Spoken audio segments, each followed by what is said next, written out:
Hey guys, today I'm bringing you a video I've always wanted to make for a couple years now. So back in 2023, I've seriously dove into the whole discography of Bowie in order, and each album surprising me more than the last for the most part. And Bowie has skyrocketed to becoming my number one inspiration for anything like creative in life. It's just incredible, like what this man has done in his whole life. And today I'm going to be sharing you probably the pretty controversial ranking of his albums, worst to best. When I say worst, I don't mean worst. He doesn't have a single bad album, in my opinion. But there's some that are obviously better than the others, and in my opinion, like there's just the ones I can't live without, and ones that I'm just like, okay, this isn't really it for me. So without further ado, here's all 26 studio albums ranked. I didn't include Toy because that one's, I don't know, that one just doesn't really feel like a true Bowie album to me. And the Tin Machine projects I didn't include, just all his original 26 studio albums.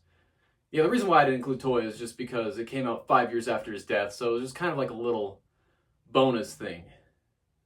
It's like lost media, which it was. So I decided to include the originals. So without further ado, here's all 26 studio albums of David Bowie ranked worst to best, least favorite to my favorite, pretty much. So starting out, we have Pinups as number 26. This is an entire cover album with covers by well-known artists such as Pink Floyd, The Who, and The Kinks. Tracks I really like from this album are I Can't Explain and Everything's Alright, and Sorrow's pretty good. I just this is like the least favorite on here because this is covers. It's all covers. I really love the story behind this album, how it was made, and the reason why he put it out. It's just, I don't know, it's just covers. So I just decided to put it at the bottom. Like, it's not a bad album. It's just, it's not original Bowie. So there's that one. Now for number 25, we have Black Tie, White Noise. Not really the biggest fan of this one. It's just kind of forgettable to me in a lot of sense. It's just a lot of tracks that just I never go back to listen to. Like, ones I would really listen to on this one is Miracle, Goodnight, Night Flights, and what else? I guess the title track. I don't know. Some of the songs to me are just a little too cheesy, in my opinion. I don't know. Just this album just doesn't really do it for me. It just kind of doesn't feel like the Bowie that I'm used to. I guess I don't know. It's a weird placement. I just didn't really know where to put this one, but I'm not the biggest fan of this one. Like, I'd never go back to it, so that's why it's at number 25. All right, number 24, we have Let's Dance. Yeah, his commercial success that he was aiming to be a chart topper. So yeah, oh my lord, this album, it's good. Like, it has a lot of good hits on it, like Let's Dance. Modern Love is amazing. It gets stuck in my head all the time whenever I do listen to it. China Girl is my favorite on it because the Thin White Duke wrote that one. He wrote that during the Thin White Duke era. And the Cat People, I'm so pissed. The Cat People on this album, it's so, it feels like it's rushed. It feels like he's rushing to the end of the song. I don't know what exactly it is, but there's this one version of Cat People putting out fire on the New Career in a New Town compilation box set. It's on Spotify, or you can find it wherever. Gosh, that one is absolutely eargasmic, if I might add. Yeah, this album has a lot of uninspired kind of love songs that are less than 4 minutes. I'm just what's the point, kinda? And okay, one that I could really say I like is Ricochet, of course. That's a really more of an experimental one I like. And then Criminal World is pretty good. And of course, China Girl, Let's Dance, Modern Love. Yeah, but yeah, it's just a chart topper. It's kind of like how I feel about Bee Gees' Spirits Haven't Flown. It's geez, it's good, but come on, you're trying too hard. It's not really I could tell this is not what Bowie like really like what he wanted to make. It's just like okay, it's just like let's get a chart topper. That's just my opinion on that one. All right, number 24. Yeah, wait, 23. Yeah. God, I swear I'm gonna get all this. But you have his debut from '67. I mean, Bowie himself said that he wanted this to not be his debut album. He wanted to get rid of it. He was embarrassed by it. But I absolutely adore this album. It's amazing. All the songs are really like this is such an entertaining record to listen to. Like we have like the Laughing Gnome. Like this is like the like deluxe edition of this. But we have like so many like interesting songs like Please Mr. Gravedigger. Like it's a great experience. Like and he wrote this at 19 years old. Like it's incredible. Like I don't know, just it's like broke pop, which I've read of it. It's broke pop, I guess it'd be that genre. And like a lot of songs like really like stick with me. Like Sell Me a Coat. Like it's like some of the lyrics actually are really good. Like We Are Hungry Men. When I Live My Dream is such a depressing song. Like I cannot not love this album. Like this one, those albums could like disappear for all I care. Like it was like I would get rid of those. Let's keep this one. Like yeah, I like this album. Tired of like I don't know like that. People are starting to come around to that one. All right, and then slightly above it, okay. We have Space Oddity, his second debut, and okay, yeah, this album it's okay. Like he's still trying to get into like his rhythm of like what he genuinely like his potential, like what he could genuinely do. So, yeah, like of course Space Oddity, it's a classic. But the reason why this album is so high or it's probably slower than most people put it, but Signet Committee, one of my favorite Bowie songs. The other one's just really like I'd never like, oh, I want to listen to Wild Eyed Boy from Free Cloud, or I want to listen to An Occasional Dream. I never like think to myself I want to listen to those. And also, yeah, you're probably gonna like hate me for this, but Memory of a Free Festival, probably the worst Bowie song in my opinion. Just it's so I don't know why I don't like it. I do not like it. It's too like long and repetitive. Like how many times like let's say we have the lyric thing right here. Like how many times can we have the sun machine is coming down, we're gonna have a party? How many times? Like I don't like that. Like yeah, you can hate me all you want, but I do not like that song. And the reason why this album is so high, I mean, Space Oddity, it's a masterpiece. That's what kicked off his career. And it really made this stylophone really popular. Like I love the story behind Space Oddity, and but yeah, Signet Committee is my favorite. But the rest is just like I don't really care too much for it. Like there's some decent ones like Janine and Washington Somewhat Slightly Dazed. It's just I don't know. It's just not it for me.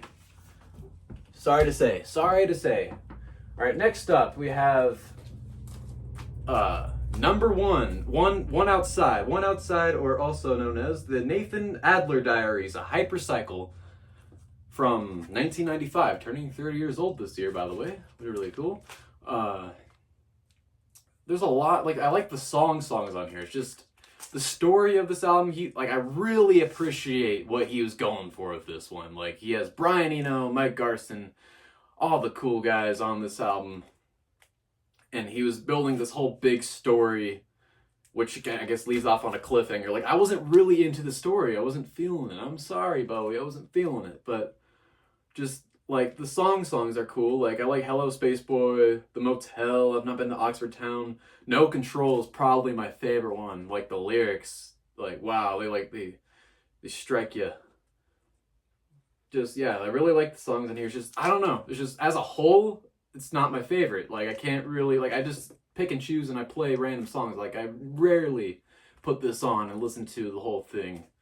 It's just, I don't know, not really into, like, the whole, like, talking parts. So, I'm pretty sure people have said this, but this would really do so much better if it was turned into, like, some movie adaptation. Like, they adapted the story, they used the songs, or they make it into some stage play, which would be absolutely stellar. But just as an album on its own, it's not really anything too, like like impressive to me. So sorry to say, but that one's there.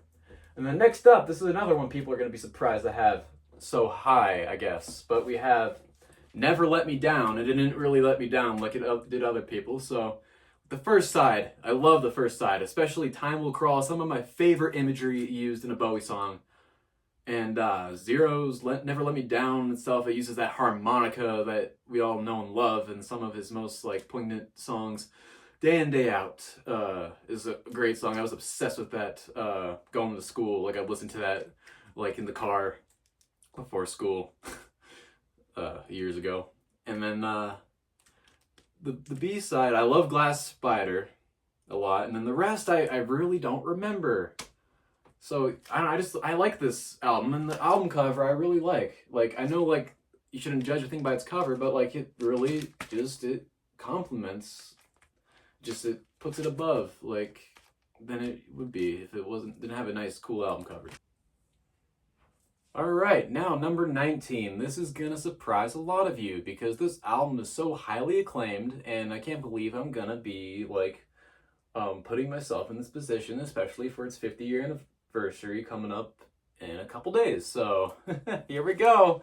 Number 19, Young Americans. I really love this album, but I have to be in a certain mood to listen to it.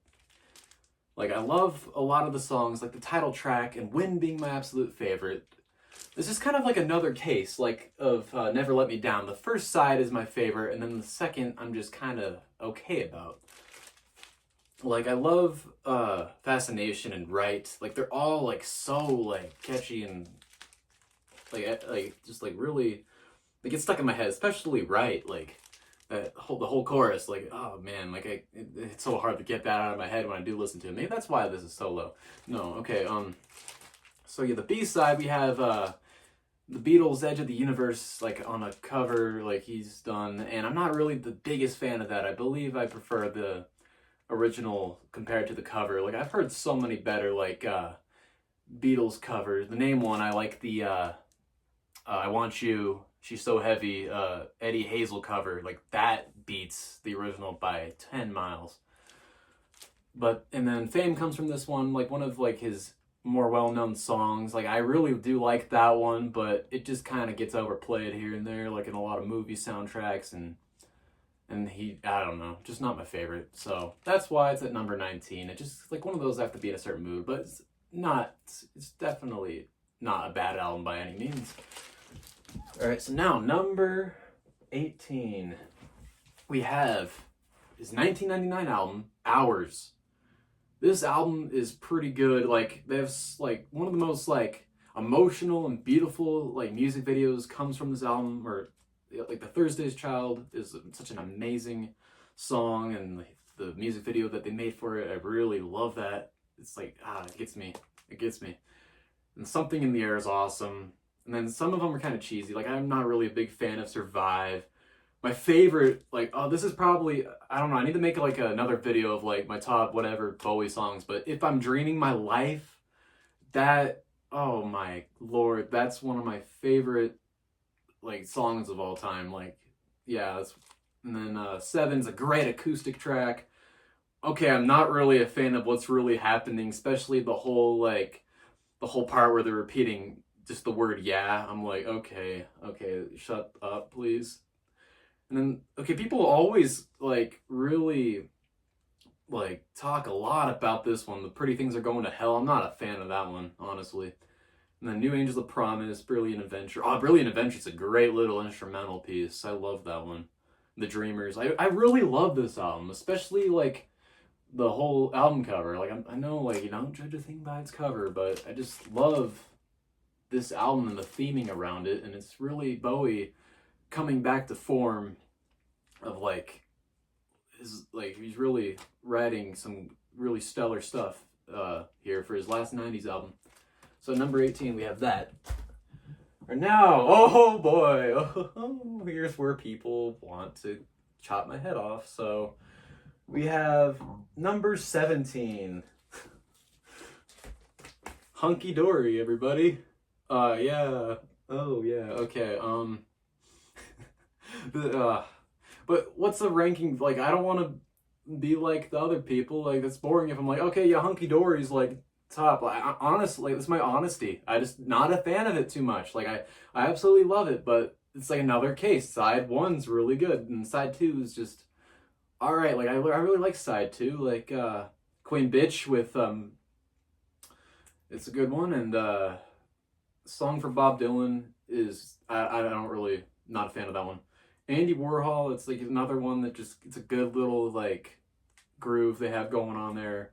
Fill Your Heart is actually probably my, yeah, it's my favorite one on side two. Just like, we never hear Bowie in whatever vocalization style that was. Like, I don't know, like my friend and I were talking, like, kind of sounds like SpongeBob singing, kind of like, in a way. I don't know, it's really specific, but there again, the first side we have, of course, we have like classic hits like Changes and the classic Life on Mars, which is like one of my first uh deeper cut, or kind of deeper cut, that I fell in love with, like that got me into Bowie more, which is really I appreciate it. And then Quicksand, my favorite on the album, Quicksand, just its lyrics, and it's just such a depressing song, and I love it. And then Cook's amazing song. Oh You Pretty Things, it's okay. But yeah, it's just, it's not my favorite, guys. Like, come on. Like I know you're gonna hate me for this, and you probably already clicked off the video, but it just not a fan, really. Not, I mean, I'm a fan, but it's not anywhere close to my favorites. So that's why it is at number 16, right? Right? I think, did I forget again?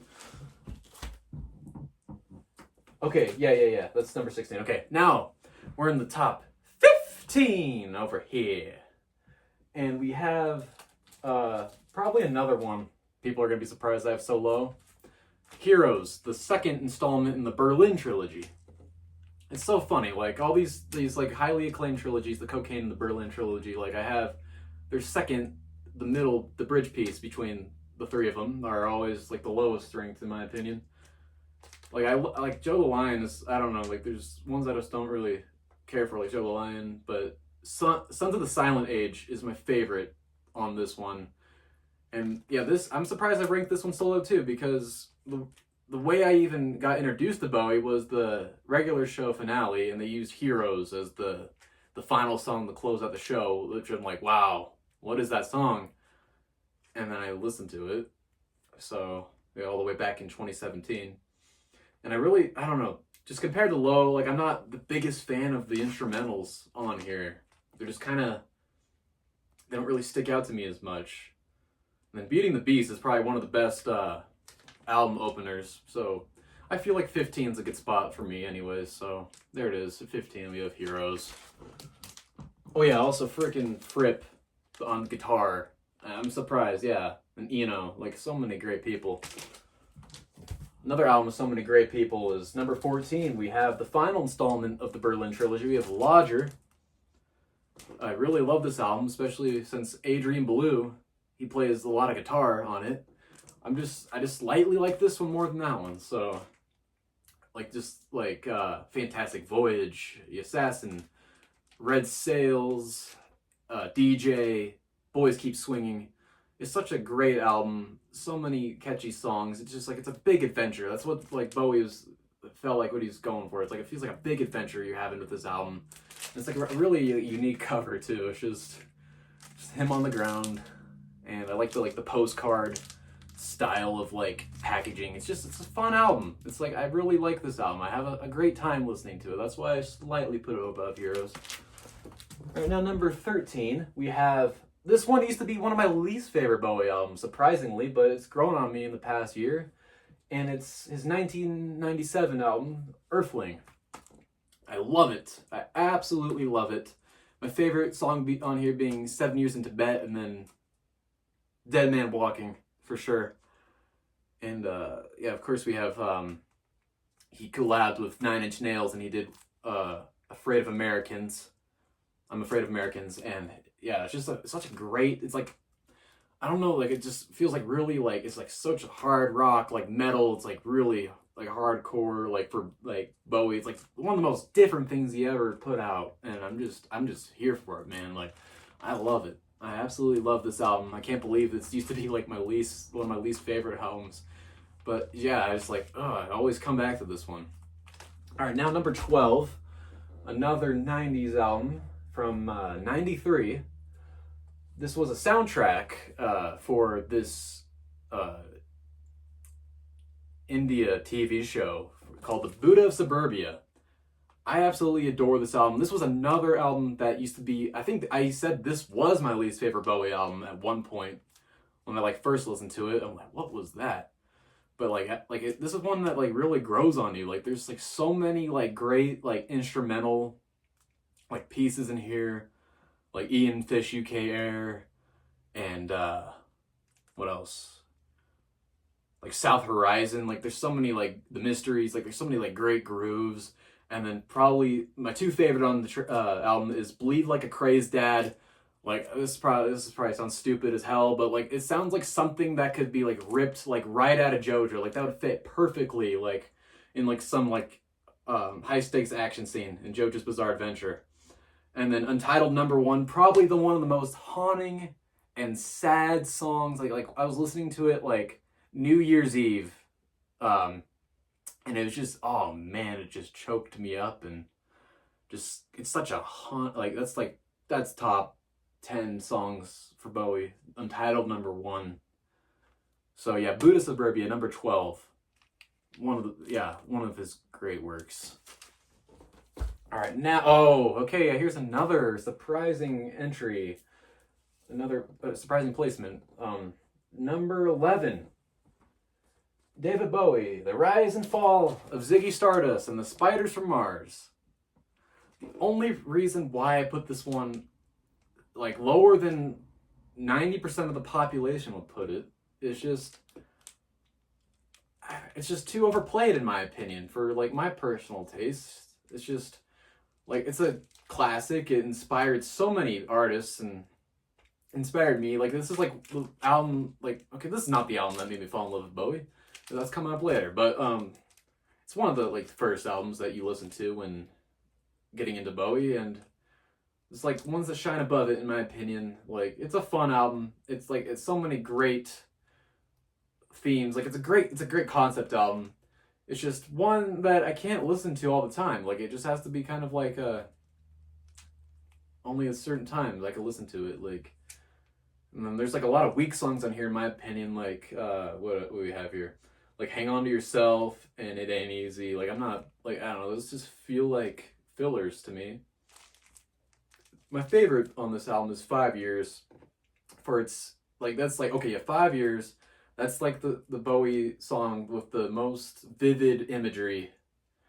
And he really just draws you into the song. Because you're pretty much in the song. Like there's a line that says like, I think I saw you in an ice cream parlor somewhere. So yeah, I really like the lyrics to this album. It's just one I can't listen to all the time. So I don't hate this album. I love it. It's just not my favorite. So number 11, Ziggy Stardust. All right, now top 10 here. So number 10, we have, people call it Ziggy Goes to America, Aladdin Sane, the most iconic Bowie album in my opinion. Like everyone's seen this image, I'm pretty sure. Like this one just slightly beats Ziggy in my opinion. Like they were released like back to back, basically. I just like this one more. Like we have Time, Pretty Star, Lady Grinning Soul. We have Mike Garson on the piano. That's probably why this beats it, because Mike Garson, my favorite piano player of all time.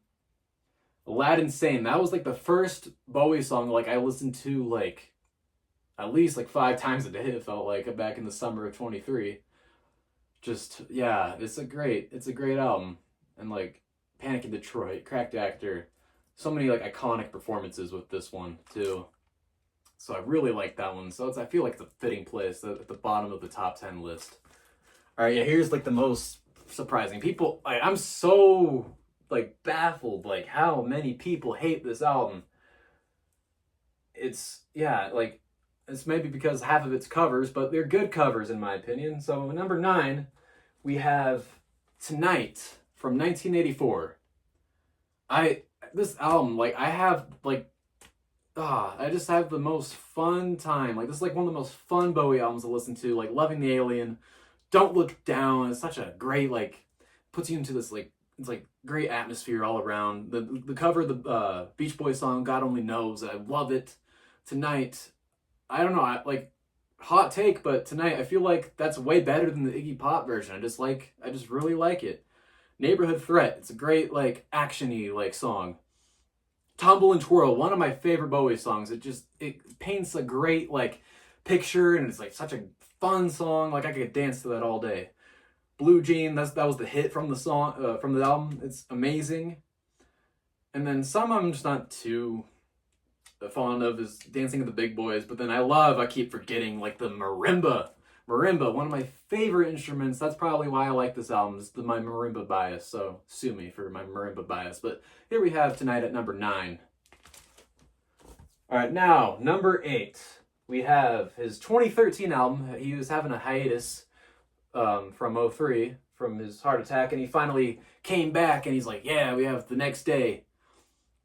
And yeah, there's so many great songs on here. There's some I could do without, but like, again, with the amazing lyrics, like, we have The Stars Are Out Tonight, Love Is Lost, Where Are We Now, Valentine's Day, such, like, so many, like, If You Can See Me, like, I'd Rather Be High, like, so many, like, I guess you'd say, like, kind of creepy-ish, like, lyrics in some of them, like, if you could see me, I could see you, like, it's like, I don't know, it gives off, like, really creepy vibe, and I'm here for it. Boss of Me, one of my favorite, like, romantic Bowie songs. Dancing Out in Space, I just love, like, so many, okay, like, I think this is, like, really where it comes, like, to my favorites, like, this, like, the more, like, fun they are to sing along to, the more higher I'd place them, I guess. I don't know, I don't know, I don't have to explain my favorites, but The Next Day, Dirty Boys, yeah, like, I love this whole album. It's so great, and, Tony Levin played bass on this album. I recently found that out, like, a few months ago, and I was shocked. The King Crimson bassist for the 80s period. And I was able to see him in concert, and I was just like, wow, this guy, he was part of this. So it's amazing. I just love this album. It was recorded in secret. It's just like, I love the story. Like, the better the story of an album, the higher it gets. It's just, yeah. I just love this album. Okay. All right, let's see. Okay, let's see. All right, we're at number 8 now. We're at number 8. And this was his final gift to us, Black Star, from 2016. Like, I used to have a weird relationship with this album. I'd only listened to it on his, the anniversary of his death, but now I've come to terms where, like, yeah, he'd want us to actually not be too depressed with this album, because this is, after all, a final departing gift for us all to listen to. Like, this whole album is amazing, absolutely amazing. Yeah, it's such a, like, heavy album. So number 8, we have Black Star. That's enough explanation set for this one. All right, number 7. Okay, yeah, this is the thing. This is the thing that was so hard to rank, is, like, okay, this one came before Hunky Dory, and I'm like, wow, this one is just, the quality of it, I feel, for, like, theming and lyrics, I feel is so, an instrumentation, it's just so higher, in my opinion, to Hunky Dory. We have the man who sold the world. Plus we have Bowie in a dress, for God's sakes, come on. And yes, I do prefer Bowie's version of this than Nirvana, like, not his version. I prefer the Bowie, the original, compared to the Nirvana one. Like, it's just, I love it. And probably, after all, one of my favorite Bowie songs of all time as well. I just love that one. Just, it gives me chills every time I listen to it, without fail. And just, like, I just love how dark this album is. It's just the theming. It's such a great, like, post-apocalyptic kind of story I get from it. So that's why that one is at number 7. All right, here's the one that really got me in the Bowie. This was the first Bowie album I listened to all the way through. And it's funny. Like, it's kind of funny that, like, most of my music I do listen to is because of JoJo's Bizarre Adventure. So I was reading part 7 at the time, and there's this stand called Scary Monsters. So I'm like, that's a cool stand. So I want to listen to the album. And yeah, so number 6, Scary Monsters and Super Creeps. I think this is my favorite Bowie album art. Incredible, like so many callbacks on the whole thing. So I just love how it starts with "It's No Game" with the Japanese vocals and Bowie screaming over the lyrics, and then at the end it settles down with a really calm version where he's more level-headed. And then of course "Ashes to Ashes," "Fashion," the title track, "Scream Like a Baby." Oh, one of the most like horrific songs about fascism. It's just wow. This album just blows me away every time I listen to it. So number 6, we have Scary Monsters and Super Creeps. Okay, top 5 now. Top 5. So we have Reality from 03.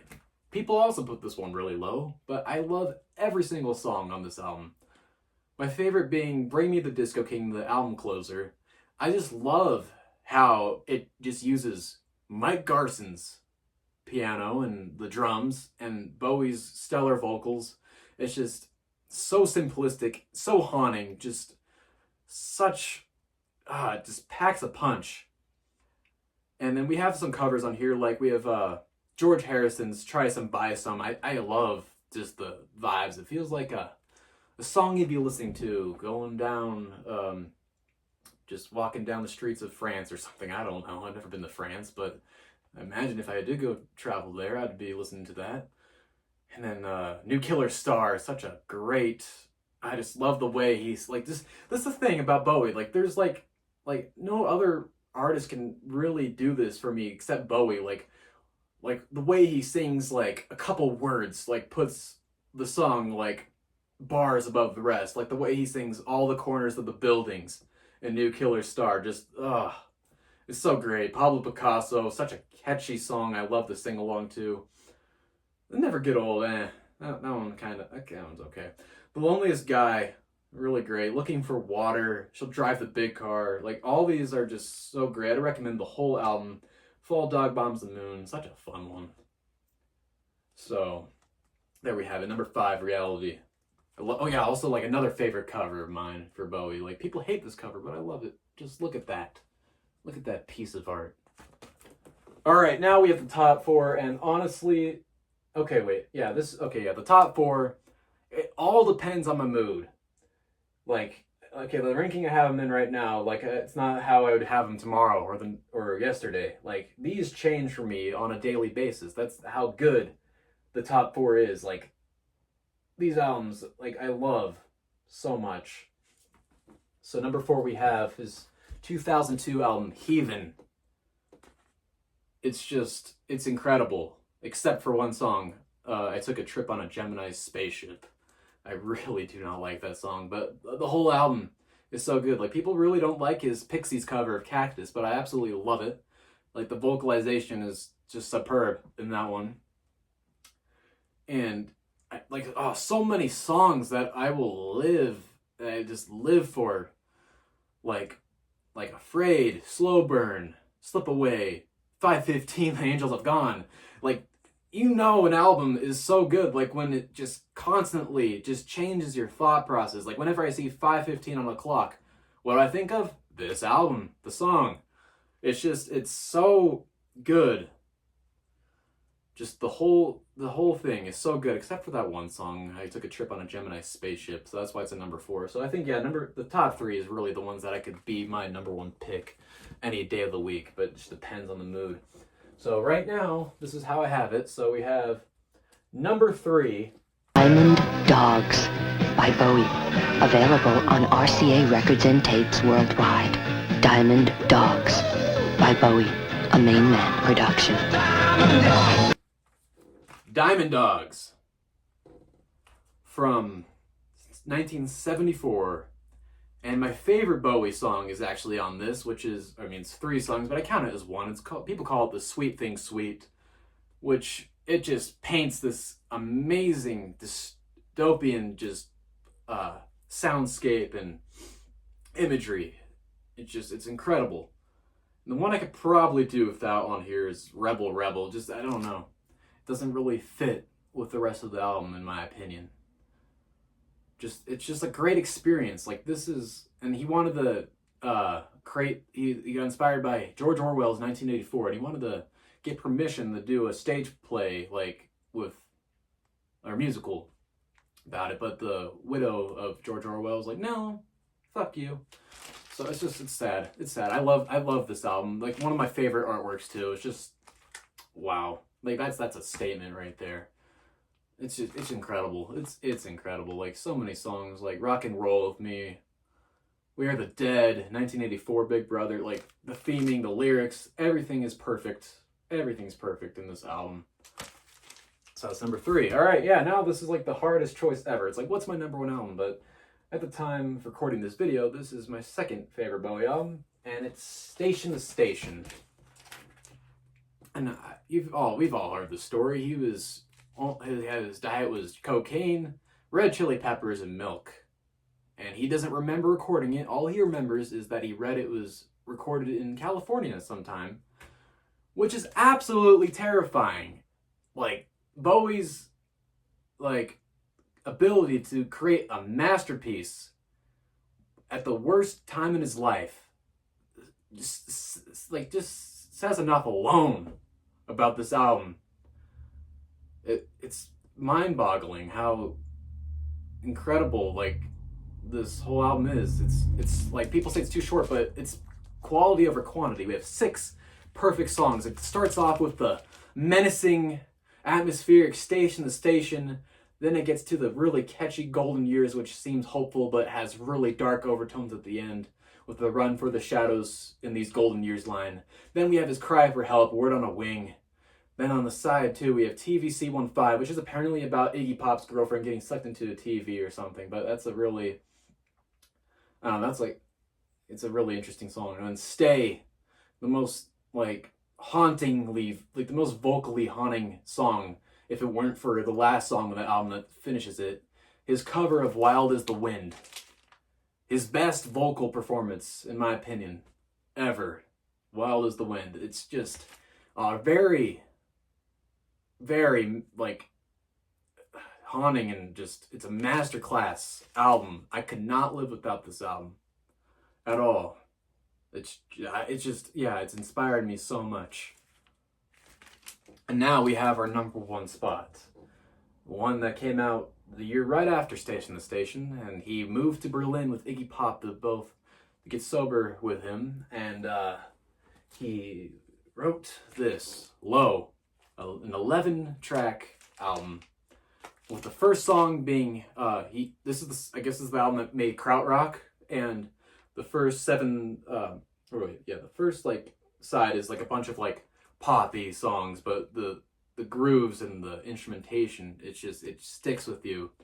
And Sound and Vision, he just bended the way that sound he bended the way that, like, song structure could work. And then side B, we have the whole entire instrumental ambient side, and Brian Eno, he worked on this album with him, and I absolutely adore Brian Eno's soundscape work. Like, some of my favorite songs come from this album, like Subterraneans, Art Decade, Warzawa. It's just, this album, it's like 2 albums in one, people say. It's like the first side and the second side, there could be completely 2 different albums, and I agree. So, hopefully I wasn't too controversial with this ranking, and I hope you guys enjoyed the video. Be looking forward to future ranking videos in the future. I'll see you guys later.